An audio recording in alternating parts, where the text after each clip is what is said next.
근데 반만하게 돼서 예, 하도록 하겠습니다. 제가 최근에 이제 딥러닝을 공부를 열심히 하고 있어서 이제 좀 공유를 하려고 이제 딥러닝과 텐서플로우의 가장 기본적인 내용을 좀 최대한 컴팩트하게 공유를 하고자 합니다. 예, 그래서 이제 컨텐츠는 일단 딥러닝이 예전에 사실 발표했던 거랑 비슷한데요. 딥러닝이 뭐가 그렇게 다른 점인가라는 걸 간단히 설명하고 텐서플로우의 가장 특징과 뭐 제가 실제 구현해본 예제 그리고 마지막으로 CNN을 개념적으로 간단하게 설명하도록 하겠습니다. 그래서 일단 액놀리먼트를 제가 요즘 강의 열심히 보고 있는데 일단 이런 강의들을 열심히 참고해서 보고 있습니다. 그래서 여기 나오는 이미지나 자료들을 많이 여기서 가져왔습니다. 그래서 이게 제가 예전에 발표했던 내용인데 예전에 2014년 9월 5일에 제가 랩세미나 때 이 내용을 발표했었는데 이제 그때는 사실 저도 그냥 핫하다는 것만 알고 사실 뭘 좀 모르고 했는데 이때 좀 열심히 공부했을 거라는 생각이 듭니다. 이후에 알파고가 떴기 때문에 좀 열심히 했었어야 되는데 이제 와서 열심히 하고 있습니다. 그래서 일단 요렇게 그때 했었는데 아마 기억이 나신 분 없으려고 생각하고 거의 일단 약간의 복습과 이제 제가 새로 이제 정리를 해서 발표를 하겠습니다. 그래서 일단 유로 네트워크부터 간단히 설명하겠습니다. 그래서 유로 네트워크는 워낙 뭐 단순하고 유명하기 때문에 많은 분들 아실 텐데 이제 이쪽 왼쪽에 여기 이제 인풋 레이어가 있습니다. 그래서 인풋 여러분 생각하시는 인풋이 들어오고 이제 이 레이어 비지블 레이어가 그냥 가장 일반적인 WX 플러스 B의 리니어한 노드들로 이루어져 있습니다. 그래서 각 X 들어오면 이제 여기서 각각 WX 플러스 B를 다 실행시킨다고 보시면 됩니다. 그럼 WX 플러스 B를 다 실행시키고 이제 액티베이션 펑션이 나옵니다. 그래서 액티베이션 펑션은 일반적으로 시그모이드나 뭐 요 하이퍼볼릭 탄젠트 같은 걸 쓰는데요. 이제 이거는 주로 일단 요거 WX 플러스 B의 조합만 이루어지면 리니어한 것에서 끝나기 때문에 널리니어티를 만들어주기 위해서 이제 액티베이션 펑션이 생깁니다. 이걸 추가해주고 이제 이걸 아웃풋으로 만드는 게 이게 가장 기본적인 뉴럴 네트워크입니다. 그래서 이제 일반적으로 학습을 시킨다 하는 거는 이제 일반적으로 X와 요 Y 아웃풋의 쌍을 만들어 두고 이제 이걸 학습시킨다는 거는 이 값이 X를 넣었을 때 그 트레이닝 Y가 나오는 W와 B를 구하는 게 학습시킨다고 하게 되는 겁니다. 그래서 이거는 사실 1960년대부터 나왔던 개념이고 이제 많이 쓰였던 개념이고 한데요. 이제 이게 이때까지 많이 안 쓰였던 이유는 이제 여러분들 아시다시피 당연히 컴퓨팅 환경이 안 좋아서 이건 당연히 있고요. 그래서 최근에 컴퓨팅이 많이 좋아졌기 때문에 GPU 같은 것들 때문에 굉장히 많은 연산들을 할 수 있다는 장점도 있고 그 외적으로도 이제 알고리즘적으로 좀 추가된 부분들이 많이 있습니다. 그래서 그거를 간단히 정리를 하고자 합니다. 그래서 이 딥 뉴럴 네트워크라는 거는 말 그대로 이제 아까 보이는 이 레이어가 여러 개 있는 겁니다. 그래서 이제 히든 레이어라고 표현하는데 이제 여기서 들어온 인풋이 바로 아웃풋으로 나오는 게 아니고 또 새로운 노드 레이어로 들어가고 또 새로운 레이어로 들어가고 해서 이제 아웃풋으로 만들어내는 이게 이제 말 그대로 딥하게 쌓기 때문에 딥 뉴럴 네트워크라고 합니다. 그래서 예전에는 멀티레이어 퍼셉트론이라고 많이 했는데 이제 최근에 핫해지면서 딥 뉴럴 네트워크라는 명칭이 많이 사용되게 됐습니다. 근데 이제 이 멀티레이어로 하면서 일단 첫 번째로 문제가 생깁니다. 첫 번째 문제가 생기는 거는 이제 W와 B를 구해야 되는데 이걸 어떻게 구하느냐에 대한 문제가 생깁니다. 그래서 하나 있을 때는 이제 일반적인 WX 플러스 B이기 때문에 이제 1차적인 방정식을 이용해서 풀면 되는데 이제 여러 층이 있을 때 어떻게 각 레이어에 맞는 W와 B를 학습을 시킬 수 있냐는 게 이제 일단 첫 번째 문제가 됩니다. 그래서 이 문제는 어떻게 해결하냐면 이제 제가 1980년대 해결된 걸로 알고 있는데 이제 백프로파게이션이라는 그 기법으로 해결이 됩니다. 이거는 이제 지금이야 뭐 굉장히 쉬워 보일 수 있지만 이제 쉽게 말씀드리면 말 그대로 백워드로 한번 돌아서 이제 각 노드가 실제 결과에 어떤 만큼의 영향을 미치는지 파악을 하고 이제 그 영향력만큼 이제 수치 조정하는 겁니다.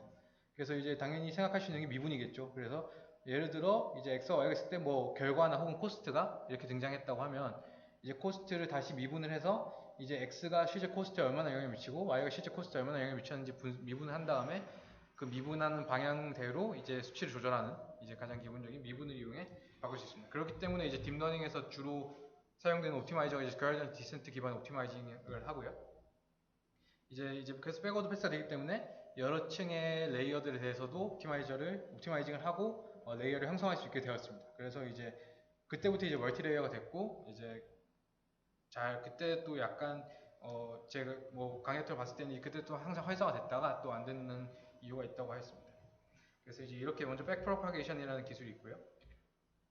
백프로파게이션을 해도 이제 이 레이어가 여러 개 있으면 이제 잘 안 나옵니다. 결과가 문제가 됩니다. 그래서 이제 이거를 용어로 베니싱 그라디언트 프로블럼이라고 합니다. 그래서 말 그대로 지금 점점 없어지는 걸 이렇게 이미지로 표현한 건데요. 그래서 베니싱 그라디언트는 왜 생기느냐 하면 이제 아까 제가 표현한 뉴럴 네트워크처럼 가장 마지막에 일반적으로 액티베이션 펑션이 들어갑니다. 그래서 액티베이션 펑션이 아까 말씀드린 시그모이드나 뭐 하이퍼볼릭 탄젠트 등이 많이 사용되는데 기본적으로 시그모이드가 가장 많이 활용이 됩니다. 그래서 시그모이드라는 함수의 모양은 사실 이렇게 생겼거든요. 그렇게 생겨서 이제 이게 뭐냐면 이제 0보다 작아지면 이제 굉장히 0에 가까워지고 이제 0보다 커졌을 때 굉장히 1에 가까워지는 이제 이런데 굉장히 스무드한 모양의 함수를 가지고 있습니다. 근데 이제 짐작하시는 분은 짐작하시겠지만 아까처럼 백프로파게이션 쓰면 미분을 하게 됩니다. 미분을 하게 되는데 이제 이거는 보시다시피 미분이 0에서 1 사이입니다. 1회보다 커지지 않습니다. 특히 이런 여기는 커질 수 있지만 여기는 굉장히 작은 부분이고 대부분 여기가 이제 1보다 작은 부분이 많은데 이제 그 백프로파게이션에서 레이어를 통해서 하면은 계속 이제 미분값 서로 곱해주게 됩니다. 체인을 통해서 곱해지게 되면은 이제 1보다 작은 값들을 여러 번 곱해지기 때문에 결국에는 요 앞에 있는 요 애들에 대한 미분값은 대부분 0에 가까워집니다. 그래서 0에 가까워지기 때문에 얘네에 대한 영향력을 제대로 분석하지 못하고 대충 이쪽에만 쏠리다 보니까 이제 결과가 똑바로 안 나오게 되고요.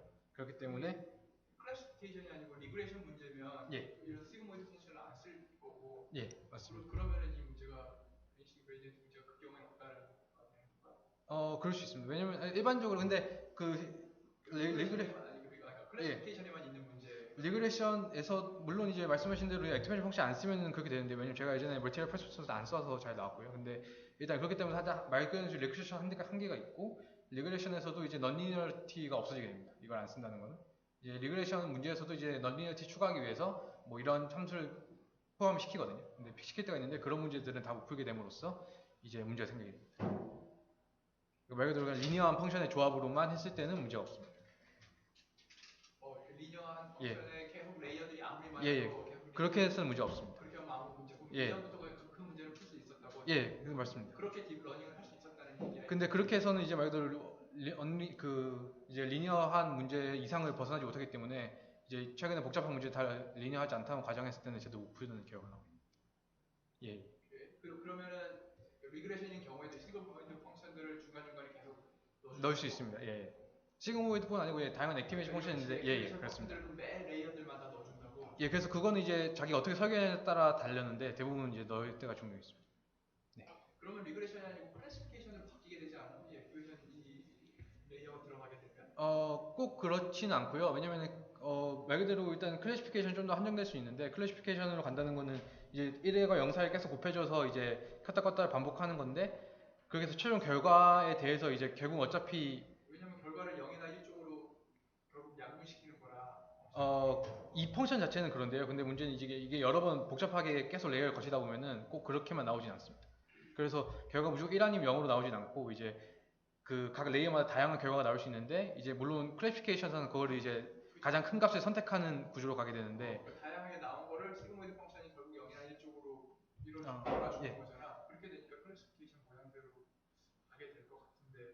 근데 그게 일단 0이나 1로 모아지지 않습니다. 왜냐면 바이오스이기 때문에 0이나 1로 모아지지 않는데 이제 요거가 통해서 이제 그 각 노드가 커졌다 꺼졌다를 사실 주로 바꾸는 그래서 액티베이션 펑션이거든요. 그래서 1과 0으로 무조건 가진 않습니다. 근데 이제 최종적인 결과에서 그 WX 플러스 B로만 이루어진 거랑 이제 이걸 추가했을 때랑은 확실히 그 결과 자체는 차이가 좀 납니다. 리그레이션에 있어서도. 근데 이제 이거를 많이 물론 말씀하신 대로 시그모이드를 계속 많이 넣으면은 물론 나중에는 프로바빌리티 모양으로 가기 때문에 그렇게 될 수 있는데 이제 그렇게 안 해도 사실 모양이 나오긴 합니다. 그래서 예전에는 그렇게 사용을 많이 했었습니다.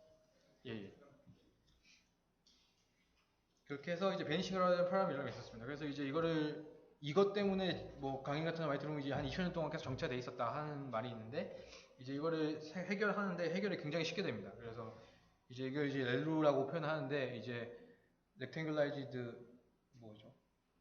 하여튼 그게 있는데요. 렐루라고 표현한 렐루 함수입니다. 렐루 함수가 사실 이렇게 생겼는데 이걸 이렇게 바꿔주는 겁니다. 그래서 훨씬 단순해지고 그냥 맥스 펑션이 되는데 그래서 이보다 작으면은 그냥 미분이 0이고 이보다 크면 무조건 1이 됩니다. 미분이 1이 되기 때문에 이제 미분값이 1보다 작은 경우가 없기 때문에 이제 미분값이 계속 곱해져도 앞에서 작아지지 않습니다. 그래서 베니싱 그라디언트 문제가 해결이 됩니다. 그래서 이제 렐루 펑션을 주로 이제 액티베이션 펑션 대신에 쓰는 경우가 많아졌고요. 물론 항상 이게 좋다는 건 아닙니다만 이제 이걸 하면서 논문이 굉장히 성과가 좋아진 걸로 알고 있습니다. 그래서 이제 렐루가 등장했고요. 그 다음으로 이제 문제가 됐던 게 이제 웨이트 이니셜라이제이션입니다. 그래서 이제 아까 W랑 비교할 때 처음에 이니셜라이즈를 뭘로 하냐에 따라서 굉장히 결과가 많이 달라지는 것을 사람들이 발견했고, 사실 이게 옛날부터 나왔던 그 제가 예전에 공부했을 때부터 알았던 그 뉴럴 네트워크의 단점이란 단점인데, 이 이니셜라이즈에 대해서 따라서 항상 결과가 무조건 같지 않습니다. 왜냐면 일단 랜덤한 샘플에서부터 시작을 하기 때문에 결과가 무조건 같은 결과가 나온다는 보장은 없습니다. 근데 이제 이 이니셜라이제이션을 하면서 이제 여기서도 문제가 있다는 걸 사람들이 찾게 됐고, 그래서 일반적으로 W와 특히 이제 웨이트만 생각했을 때 웨이트를 이니셜라이즈 할 때 사람들은 주로 그냥 0과 1의 정규분포를 그냥 활용하게 됩니다. 그래서 0부터 1 사이에 그냥 랜덤하게 넣고 항상 시작을 했었는데, 이게 이제 생각보다 좋지 않은 결과가 나타나는 걸 사람들이 찾게 됐고, 이제 다양한 방법들을 찾은 논문들이 많이 나오게 됩니다. 그래서 이제 제가 예전에 발표했을 때까지만 해도 이제 IBM이 그때 이제 막 많이 나와서 이제 레스트릭트 볼트란 머신이 많이 활용이 됐었습니다. 그래서 이거는 좀 복잡한데 개념을 설명드리면, 이제 처음 인풋 데이터로 W와 처음 셋한 W와 B를 한번 쭉 돌려보고 그다음에 다시 역으로 계산을 해봅니다. 바꾸로 해봅니다. 역으로 계산했을 때 똑같은 값이 나오냐? 똑같은 값이 나오면 이제 그거는 W와 B가 좀 괜찮은 값이기 때문에 선택하도록 만드는, 그래서 트레이닝 셋을 처음에 똑같이 따르도록 웨이트를 세팅하는 방법이라고 볼 수 있고요. 근데 이거는 이제 알고리즘을 좀 복잡해서 제가 들고 오지 않았습니다. 그래서 처음에 이제 이걸로 해서 사람들이 이걸로 많이 하다가 최근에 이제 자비에와 허라고 해야 되나요? 이분이 한 게 있는데, 이게 2010년, 2015년 논문입니다. 근데 이것도 사실 좀 웃기다 이제 굉장히 쉽게 풉니다. 그래서 그냥 랜덤하게 했는데 그 인풋 사이즈와 아웃풋 사이즈의 관계를 이용해서 그 안에 버밋을 랜덤하게 주니까 결과가 굉장히 좋아지더라. 는 게 핵심입니다. 그래서 그냥 이제 이거를 줬더니 기존보다 굉장히 좋아져서 이제 이렇게 IBM 같이 복잡한 걸 쓰지 않고 그냥 인풋과 아웃풋 사이즈의 관계를 이용해서 그 랜덤하게 이니셜라이즈 했을 때 잘 되더라. 이게 핵심입니다. 그래서 이제 이 허라는 분은 여기다가 이제 나누기 1을 해서 응용이 됩니다. 그래서 이 부분 설명 다시 해줄 수 있어요? 예, 그래서 일단 여기 이니셜라이즈를 하는데 랜덤하게 일단 여기서 0에서 1 사이 이니셜라이즈 했습니다. 근데 결과가 안 좋아서 이제 IBM을 거쳐서 이쪽에서 한 거는 이제 인풋 사이즈와 아웃풋 그 레이어 사이즈의 요 관계를 통해서 구하게 됩니다. 그래서 지금 인풋 사이즈와 아웃풋 사이즈 요 범위 안에서 랜덤하게 수를 뽑고 이거를 인풋 사이즈의 크기로 나눈 요렇게 이니셜라이즈 합니다. 범위가 이렇게 설정이 됩니다. 이렇게 되면 잘 되는 혹시 이유에 대한 설명 같은 경우는 따로 없어요? 그러니까 예, 일단 제가 이 논문을 기계에 읽지 않았는데, 예, 일단은 제가 그때 제가 찾아보고 공부한 건 실험적으로 잘 돼서 된 걸로 알고 있습니다. 그래서 인풋 사이즈, 아웃풋 사이즈라면 인풋 사이즈는 인풋 그 디멘전입니다. 디멘션? 예. 예제 숫자가 아니고 인풋의 디멘션? 예, 디멘전. 아웃풋의 디멘션? 예, 그렇습니다. 그걸 사이에서 그러면 디멘션이 하나는 3이고 하나는 10이다. 예. 그러면은 3과 10 사이에서 3과 10 사이에서 한 다음에 지금 이 3의 지금 스퀘어 루트로 나눠주는 겁니다. 예. 오케이. 예. 그게 웨이트 값입니다. 예, 그렇습니다. 그래서 이제 이런 식으로 하니까 잘 되더라. 그래서 이제 나누기 이야기가 더 잘 되더라. 예, 그렇습니다. 물론 이제 더 다른 내용이 많이 있었겠죠. 일단 이쪽 분야는 대부분 이제 데이터셋에 대한 시험이 많기 때문에 한데 이제 핵심은 이거라고 합니다. 그래서 5년 동안 찾았습니다. 그래서 이렇게 해서 이제 주로 자비에와 이런 것들을 많이 활용해요. 자비에만 충분히 좋은 성능이 된다고 하고요. 그 다음으로 이제 이거는 저번에도 말씀드렸던 오버피팅 프로블럼입니다. 오버피팅 프로블럼은 사실 데이터를 활용하는 데서는 굉장히 유명한 문제로, 이제 보시다 딱 이미지를 보시면 알 겁니다. 그래서 데이터가 이렇게 있을 때 사실 정확하게 맞추는 건 이런 모양이 되거든요. 정확하게 피팅을 하려면 이렇게 되는데, 물론 이제 데이터가 모든 게 다 정확하다는 가정하면 오버피팅이 당연히 아니라는 게 맞습니다. 근데 이제 일반적으로 그러지 않기 때문에 이제 이렇게 됐을 때 사실 이 모양이 과연 좋은 건가에 대해 생각을 해봐야 됩니다. 그래서 사실 이런 데 인풋이 들어오면은 당연히 이 파란색이 돼야 되는 게 맞는데 이제 이거에 대해 가능성이 높기 때문에 사실 이런 거는 이제 문제 항상 됩니다. 그래서 오버피팅 프로블럼은 예전부터 많이 있었던 문제고, 이제 그걸 어느 정도로 데이터를 많이 해서 그만큼 애큐러시를 높이느냐 이거에 대한 항상 차이가 있었는데, 이거를 해결하는 거는 이제 드롭아웃이라는 개념입니다. 그래서 이 드롭아웃도 4년인가 5년에 나온 논문들을 알고 있는데요. 그래서 이거는 이제 학습을 시킬 때, 요 아까 노드들이 이렇게 여러 개 있지 않습니까? 여러 개가 있을 때 학습시킬 때 이렇게 이 몇 개들을 빼고 한번 학습을 시킵니다. 번갈아 가면서 랜덤하게 뽑아가지고 그래서 빼고 이렇게 학습을 시켜보고 한 다음에 나중에 그럼 빼고 학습시키면 또 얘네들끼리 알아서 최적화를 하겠죠. 그러면 빼고 여러 번 막 왔다 갔다 한 다음에 최종적으로 할 때는 다 키고 테스트를 하니까 결과가 굉장히 좋더라. 그래서 이렇게 함으로써 오버피팅을 피할 수 있더라. 이게 이제 드롭아웃의 개념입니다. 그래서 이제 사실 쉽게 생각하면 그냥 랜덤하게 몇 개씩 꺼보고 테스트해보고 돌려보고 잘 되면 이제 좋은 거다. 약간 이런 식으로 들릴 수 있는데 예, 드롭아웃의 개념이 이렇습니다. 근데 이걸 몇 개씩 끄면 웨이트가 다르게 나올 텐데. 예, 그렇습니다. 그래서 이제 그걸 계속 이터레이션 돌면서 이제 꺼보면서 웨이트가 계속 다르게 하면서 계속 그걸 맞춰 나가는 거. 그러니까 다 키고 한 거보다 오히려 그렇게 랜덤하게 꺼가면서 하니까 오히려 나중에 결과할 때 보니까 오버피팅 같은 게 오히려 해결되더라 이런 문제. 나중에 웨이트는 다 켰을 때 웨이트가 예, 나와요? 테스트는 다 킬 때 합니다. 최종 예, 예. 근데 학습 시킬 때는 랜덤하게 꺼가면서 이제 학습을 시키는 거. 그럼 웨이트 값이 이렇게 나중에 어디를 수렴한다는 거야? 다 켰을 때의 웨이트 값을 수렴한다는 거야? 그러니까 수렴한다고 볼 수 있죠. 왜냐면 랜덤하게 계속 하기 때문에 결국에는 이제 분포를 하면은 확률적으로 봤을 때는 수렴하게 됩니다.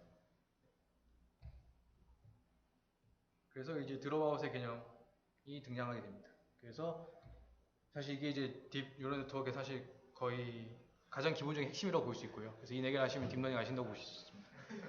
그래서 이제 백프로파게이션과 렐루와 이제 렐루 말고도 몇 개 있습니다. 근데 이제 가장 유명한 게 렐루고요. 그리고 이제 이니셜라이제이션, 드로아웃 이걸 알고 이제 텐서플로우 접근하시면 구현하실 수 있습니다. 그래서 이제 텐서플로우에 대해서 간단히 설명드리겠습니다. 텐서플로우는 이제 지금 최근에 아시죠? 일단 딥러닝의 라이브러리 굉장히 많습니다. 딥러닝의 라이브러리 굉장히 많은데 가장 유명한 게 지금 최근에 가장 유명한 거는 카페와 텐서플로우가 있습니다. 그래서 텐서플로우를 최근에 많이 쓰는데 일단은 가장 큰 이유는 구글에서 관리해주고 그 딥마인드 관련된 그쪽에서 관리해주기 때문에 일단 앞으로의 굉장히 확장성이 크고 특징은 이제 여러분이 좋아하시는 나무위키에서 따왔습니다. 그래서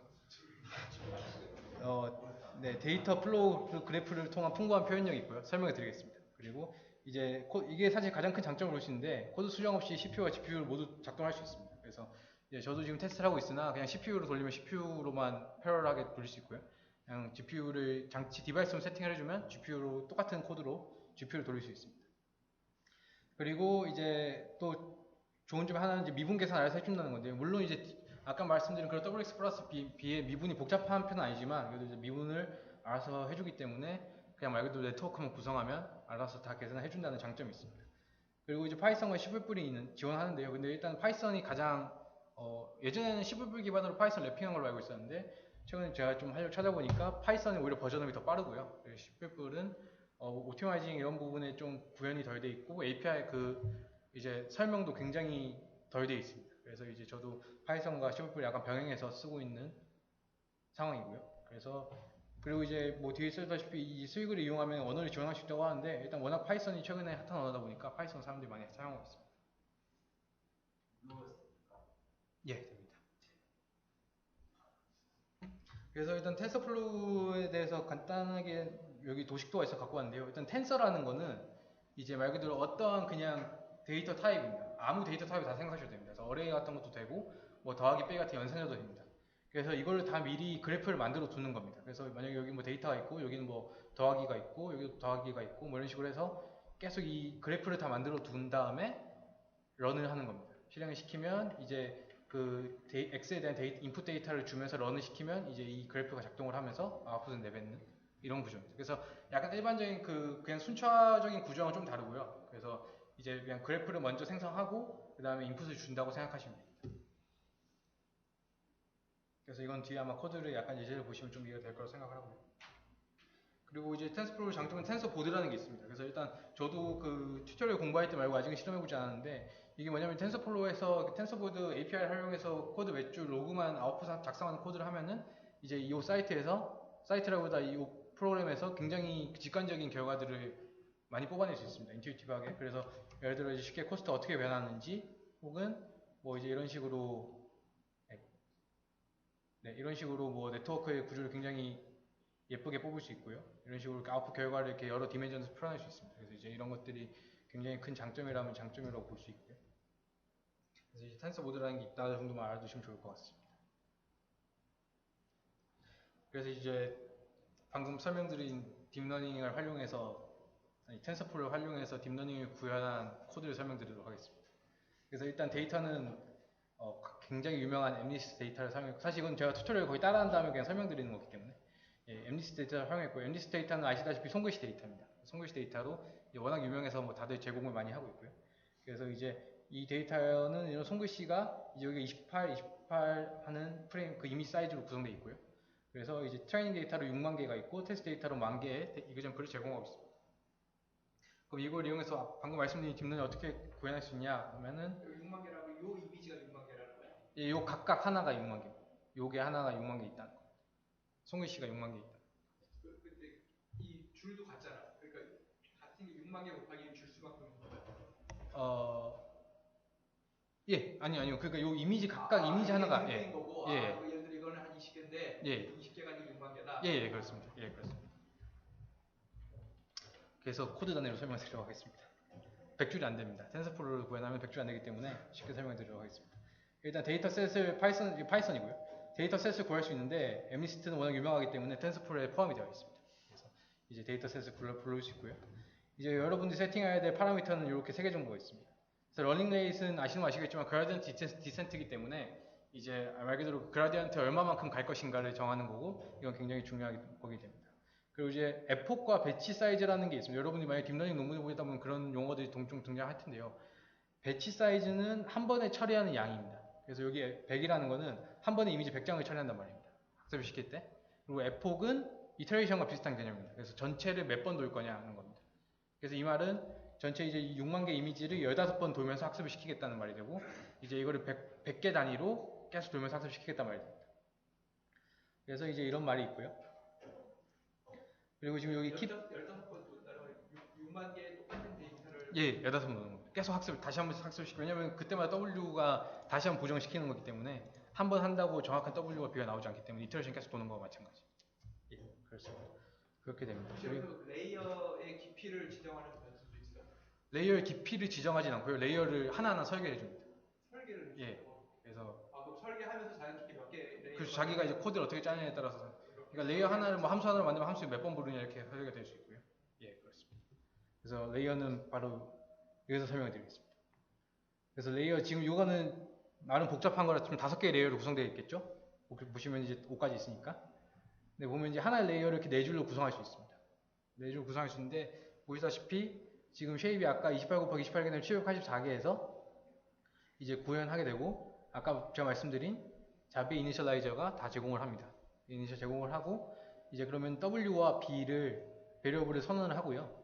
그 다음에 그럼 WX 플러스 B가 구성이 되죠. 그 다음에 말씀드린 렐루 펑션이 여기서 그대로 제공이 됩니다. 그래서 렐루하고 WX 플러스 B에 대해서 렐루 값을 넣어주게 됩니다. 그래서 사실 굉장히 방금 말씀드린 레이어 하나를 구성한 거랑 똑같습니다. 그리고 이제 설명드린 드롭아웃을 그대로 적용할 수 있습니다. 모든 게 다 함수로 되어 있기 때문에. 그래서 이거면은 처음에 제가 보여드린 레이어 하나의 그래프를 그대로 구현할 수 있다고 보시면 됩니다. 그럼 이런 식으로 레이어 5개 짜는데, 보시다시피 이제 여기 지금 두 번째 레이어의 인풋은 첫 번째 레이어에 입력으로 들어오기 때문에 지금 요 사이즈가 같다고 보시면 되고요. 그래서 지금 이런 식으로 쭉쭉쭉 해서 4개를 만들고, 마지막에 지금 이 하이포테시스가 있습니다. 이 하이포테시스가 지금 말 그대로 생각하신 최종적인 결과라고 보시면 되고요. 하이포테시스가 최종적인 결과인데, 여기서 지금 코스트를 설계해야 됩니다. 결국에 코스트 설계할 때 소프트맥스 크로스 엔트리라는 게 있는데, 이거는 이제 제가 여기서는 일부러 안 갖고 왔는데 그냥 말 그대로 가장 큰 값을 선택하는 레이블링이라고 보시면 됩니다. 말 그대로 10개의 결과 최종 아웃풋은 10개가 돼야 됩니다. 왜냐면 숫자가 0부터 9까지이기 때문에 10개가 있는데, 그러면은 하나가 뭐 0.999 나머지 0.00에 뭐 이런 식으로 쭉 값을 갖게 되면은 가장 큰 값을 가진 애가 그 레이블이 되도록 설정해주는 함수라고 보시면 됩니다. 그러면은 결국에는 지금 그 설정되어 있는 함수와 레이블 y라는 거는 결국 합습시키는 y랑 그 차이를 최소화시켜 주겠다는 그냥 함수입니다. 그래서 여기 보면 reduce win이 있죠. 그래서 결국에는 학습시킨 y와 지금 생성하고 있는 x를 넣었을 때 하이포테시스를 통해서 구한 라벨이 차이가 미니마이즈 하도록 코스트를 구현한 겁니다. 그래서 지금 이렇게 하면은 사실 지금 모든 구현이 끝납니다. 그래서 지금 최종적으로 옵티마이저에 넣어주고요. 옵티마이저 넣어주고, 아까 설명드린 것처럼 이제 모델을 다 빌드한 다음에 이제 여기서 런을 하면은 학습이 끝납니다. 그래서 런을 할 때는 이제 세션이 있고요. 세션이 있고 이제 여기서 방금 배치 사이즈와 에폭 사이즈 제가 말씀드린 배치 사이즈와 에폭 사이즈가 있습니다. 그래서 에폭만큼 전체 다 돌고 배치 사이즈만큼 이제 여기서 작업을 하는 겁니다. 그래서 배치 사이즈만큼 계속 그냥 아까 말씀드린 런을 그냥 계속 돌리면 학습이 계속 되는 겁니다. 그래서 런을 돌리면 학습이 되는데 제가 설명드린 것처럼 학습시킬 때는 드롭아웃이 1보다 작으면 잘 되기 때문에 0.7 정도 주고 이제 이런 식으로 코드를 그냥 학습을 시킨 다음에 그럼 여기까지가 학습이 끝나는 거거든요. 학습이 끝나고 여기서부터 그냥 테스트입니다. 테스트 해봤을 때 테스트 해본다는 거는 지금 여기 피드 딕트에 약간 그 학습을 줬는 트레이닝을 줬는데 여기서 는 테스트 데이터와 테스트 결과를 주고 비교를 하게 됩니다. 이때는 아까 말씀드린 것처럼 드롭아웃이 1.0으로 다 키고 들어가고요. 그러면은 이제 말 그대로 그냥 최종의 정확도가 나오게 되는 거예요. 그래서 이게 코드의 전부입니다. 그래서 사실 처음에 저도 처음 할 때 굉장히 복잡하다고 생각했는데 생각보다 코드 너무 단순해서 지금도 뭐 이쪽 코드 짜는 거는 크게 어렵지 않습니다. 그래서 이렇게 하면은 지금 F8번 돌고 나면은 정확도가 98.14%가 나옵니다. 이거 제가 제 컴퓨터 산 거거든요. 그래서 시간은 제 그래픽카드 기준으로 30초 정도 걸렸던 것 같고요. 그래서 이러면 98%의 확률로 이제 손글씨를 분류하게 됩니다. 그래서 이런 결과를 뽑을 수 있고 이제 이걸로 이제 트랜스포를 다 구현할 수 있고요. 마지막으로 CNN에 대한 개념만 정리하도록 하겠습니다. 그래서 저런 거 테스트해봤으니까 데이터 수를 줄여봤더니 저 98%가 어떻게 바뀌더라. 예, 그래서 제가 해봤는데 튜토리얼에서 제공한 게 가장 높은 결과를 자랑하더라고요. 튜토리얼에서 제공한 셋이 가장 높은 결과를 자랑하더라는 걸 알 수 있었습니다. 제가 좀 바꾸니까 결과가 낮아지더라고요. 예, 그렇습니다. 그걸 찾는데 쉽지 않았겠구나 생각이 들었습니다. 예, 그래서 이제 사실 코드는 간단한데 그 아까 수치 몇 개 조절하는 게 굉장히 에폭은 몇 개를 하고 이렇게 예. 사실 에폭은 사실 더 길게 하면은 결과가 여기서 더 나빠지지 않습니다. 근데 말 그대로 이제 그럼 리니어하게 시간이 더 증가하는 거고요. 이터레이션이기 때문에. 근데 아까 말씀드린 러닝 레이시나 드롭아웃 이런 걸 좀 바꿨을 때 뭐 결과가 좀 바뀌었습니다. 배치 사이즈 예, 그런 거 좀 차이가 있었습니다. 예, 있었습니다. 그래서 이제 사실 처음에 딥러닝 관련 논문 봤을 때 이런 게 이제 사실 뭔 소리인지 전혀 몰랐는데 이걸 보고 이제 보니까 이제 좀 알 수 있었던 것 같습니다. 그래서 컨볼루션 뉴럴 네트워크까지만 설명드리겠습니다. 컨볼루션 네트워크는 이제 CNN이라고 이제 알파고가 사용하면서 굉장히 유명해졌는데 컨볼루션에 대해서는 사실 뭐 워낙 유명하기 때문에 아시는 분들은 다 아실 거라고 생각합니다. 그래서 이제 이걸 쉽게 설명한 스파셜 필터인데요. 스파셜 필터인데 이런 매트릭스가 있었을 때 이제 이런 스파셜 필터를 적용하면 이제 요 3x3, 3x3을 돌아가면서 다 곱한 값을 여기다 넣는 겁니다. 그래서 지금 이거 같은 경우에는 오른쪽 위에만 액티베이션 시켜놓기 때문에 지금 오른쪽 위에 값들만 등장을 하게 되겠죠. 그래서 1, 3, 60 이런 식으로 들어옵니다. 이게 가장 기본적인 스파셜 필터고 컨볼루션 매트릭스입니다. 그래서 이제 일반적으로 많이 활용하는 게 이미지에서 뭐 엣지를 따거나 뭐 다양한 필터 효과를 넣을 때 이런 컨볼루션을 적용하면 다양한 효과들이 나오죠. 그래서 이제 짐작하시겠지만 컨볼루션 네트워크는 지금 W 대신에 요걸 들어가는 겁니다. 그래서 W 대신에 지금 얘네를 옵티마이즈 시키는 거거든요. 그래서 말 그대로 W는 지금 하나씩만 곱하게 되는데 컨볼루션이기 때문에 지금 여기가 다 W라고 해서 빈칸이 되고 이제 얘를 몇 프레임 곱해서 나오는 아웃풋이 나왔을 때 그게 최종 결과가 가깝도록 미니마이즈 하는 겁니다. 그렇게 하면 사실 개념적으로는 쉬운데 이제 결과가 굉장히 그때 잘 나와서 이제 이슈가 되었고요. 그래서 사실 처음에 하면 컨볼루션 지금 이게 그냥 예시 하나 갖고 옵니다. 그래서 여기 FC는 말 그대로 풀 커넥티드라고 해서 제가 아까 말씀드린 딥러닝 레이어 하나입니다. WX 플러스 P입니다. 그러면은 지금 컨볼루션을 하나 거는 겁니다. 그래서 컨볼루션 하나 걸고 아까 설명드린 렐루를 겁니다. 렐루를 걸고 또 컨볼루션 하나 걸고 렐루 걸고 이런 식으로 디자인을 하면 신기하게도 이제 이런 이미지들이 그냥 의미 없이 그냥 컨볼루션을 이니셜라이즈 해서 옵티마이즈 걸었는데 이게 이제 어떻게 보면 이미지에서 각 피처를 대변하는 약간 그런 식의 모양새가 나옵니다. 그래서 막 엣지 같은 것들이 다양하게 나오고요. 그리고 이제 여기서 알아두시면 풀링이라는 개념이 있는데 이제 CNN 논문을 보시다 보면 맥스 풀링 뭐 이런 개념이 나옵니다. 그래서 풀링은 말 그대로 지금 얘는 이미지 사이즈 굉장히 크잖아요. 근데 여기는 결국에 디멘션이 뭐 여기서는 5밖에 안 됩니다. 그래서 이거를 줄여주는 과정이 필요한데 이제 이게 풀링이 그 과정을 합니다. 그래서 일종의 샘플링이라고 보시면 되고 그래서 뭐 아까 말씀드린 약간 요런 데서 요렇게 있으면 여기서 가장 큰 값 하나 선택하든지 혹은 평균 선택하든지 이런 식으로 굉장히 단순한 방법으로 이제 사이즈를 줄여줍니다. 계속해서. 그래서 맥스 풀링이라고 하면 여기서 그냥 가장 큰 값을 선택하는 개념이 됩니다. 그래서 그렇게 했을 때 잘 되더라 해서 이제 맥스 풀링이라는 개념이 유명해졌고요. 그러면 이제 사실 이해가 되시면 아마 굉장히 쉬울 겁니다. 그래서 컨볼루션 하고 이 레이어 하나 풀링 하나 하고 레이어 하나 이런 식으로 하면 정확도 굉장히 높아지는 그런 결과를 얻게 됩니다. 그래서 이제 이게 등장하면서 그 이미지 넷이라고 하는 그 사람 그 이미지가 있고 거기서 이제 오브젝트가 무엇인지 알아맞추는 퀴즈 같은 게 있는데 이제 그게 이걸 등장하면서 이제 사람을 넘어서서 이제 굉장히 거의 뭐 정확도 98, 99% 이렇게 가고 있습니다. 사람은 한 95% 정도의 확률 정확도 갖고 있다고 하거든요. 그래서 이제 그거보다 더 높게 됩니다. 풀링은 속도만 빨리 해주는 거지 퀄리티는 그렇게 뭐 아니요. 속도보다도 이 최종 아웃풋을 맞춰주는 데 있습니다. 그래서 디멘전이 워낙 다르기 때문에 이 썸샘플링 해준다는 거는 예. 썸샘플링 합을 통해서 액큐러시가 높아지는 상관관계가 별로 없지 않아요? 그러니까 에큐러시보다도 이제 사실 여기서 컴플레를 쭉 가고 마지막에 풀리 커넥티드 레이어 하나로 만약에 여기는 뭐 이미지 사이즈가 뭐 해서 막 디미지 몇 천이고 여기서는 한 10인데 그걸 확 줄여버리면 오히려 에큐러시가 굉장히 낮아집니다. 그렇기 때문에 중간중간 그 사이즈 계속 낮춰줄 필요가 있거든요. 디멘전은. 그래서 이제 그 과정에서 이제 좀 의미 있게 해보고자 찾는 게 이 풀링 과정입니다. 그냥 줄여도 되는데 네 그래서 그 과정에서 사람들이 뭐 가장 큰 값 해보고 좀 평균값 해보고 했을 때 그 결과 차이가 좀 있어서 이제 그렇게 생성됐다고 보시면 됩니다. 그래서 이제 이게 컨버전 네트워크의 가장 기본 개념이기 때문에 이걸 아시면 여러분이 이제 CNN을 아신다고 보시면 됩니다.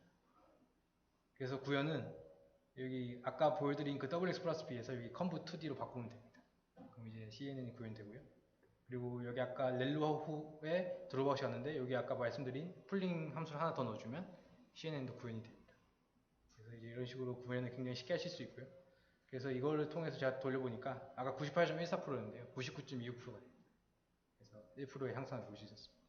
그래서 이렇게 했을 때 제 거에서 1, 2부 정도 걸렸고 시간은 좀 더 들었지만 결과는 굉장히 좋아진 거를 볼 수 있고 그래서 CNN까지 이렇게 정리를 할 수 있습니다. 그래서 최근에는 뭐 아시다시피 RNN이나 LSTM이나 뭐 이런 것들이 많이 있는데 일단은 이 정도까지 아시면 기본적인 딥러닝 용어를 아실 때는 큰 부족함이 없을 걸로 살려고 됩니다. CNN이 무조건 좋다고 말할 수는 없을 텐데 더 잘 되는 도메인이 있나요? 일반적으로 일단 이미지 쪽에서 워낙 잘 되고요. 일단 컨볼루션 자체가 이미지도 많이 쓰이는 거고 일단 이런 데서 보면은 아까 레이블링 하는 것 자체나 이런 거에서 워낙 강세를 보이고 있고 그리고 그냥 딥러닝보다는 거의 대부분은 CNN이 잘 됩니다. 왜냐면은 그냥 딥러닝에서 그 컨볼루션 매트릭스 레이 그냥 사이즈가 1by 1이면 거의 WX 플러스 B가 같거든요. 그렇기 때문에 그냥 그게 더 차원이 넓어진 거기 때문에 거의 대부분 다 잘 돼요. 물론 이제 RNN이나 이런 거랑은 좀 다르기 때문에 RNN은 이제 시결 쪽에서 많이 사용하고 하기 때문에 그거랑은 이제 좀 차이가 있을 수 있는데 그냥 일반적인 딥러닝에 비교해서는 CNN이 대부분 좋다고 볼 수 있을 겁니다. 예, 그래서 제 발표는 여기까지입니다. 혹시 질문 있으시면 저희 캐릭터 애니메이션에다가 예. 요거를 어떻게 어떤 프레임으로 넣는지는 설명 안 해주세요. 예, 최신 연구를 말씀하시죠. 최신 연구요. 나중에 다음 세미나에 아니면 최신 그거 일단 최신 연구 작년 시그라프에서 이 CNN을 캐릭터 애니메이션 적용합니다. 제 거요. 제 거는 아직 결과고. 예, 제 거는 저는 제가 생각하는 거는 근데 사실 이게 워낙 복잡해 보이지만 일종의 단순한 매핑이기 때문에 X가 어떻게 정해주냐에 따라서 모든 걸 다 적용할 수 있습니다. 그래서 저는 뭐 지금 제가 하고 있는 거는 이제 현재 상태에서 다음 상태 넘어가는 컨트롤 벡터를 현재 상태를 매핑을 하려고 해보고 있고 그래서 가능하면 현재 상태를 주면 그 다음 상태 어떻게 바꿔야 될지를 계속 학습시켜서 뽑아내는 그래서 이제 실제 물리 시뮬레이션보다 훨씬 빠른 속도로 할 수 있는 이런 것들을 목표로는 하고 있습니다. 그래서 그런 식으로 연구가 최근에 좀 진행이 되고 있는 것 같고요. 예. 그러니까 이만큼 알고 있으니까 이제 내 문제를 여기서 원하는 인풋 아웃풋과 퍼레미터값을 어떻게 지정해 그렇습니다. 그거 예, 그렇습니다. 저도 그래서 계속해서 저 텐서플로우에서 모델 구현은 거의 다 해놓고 예, 그래서 계속 테스트하고 있는 단계로 보시면 중요한 데이터셋이 정말 중요한 것 같아서 예, 그런 부분을 꼭 참고해서 구현하시면 되겠습니다. 이상입니다. 질문이 없으시면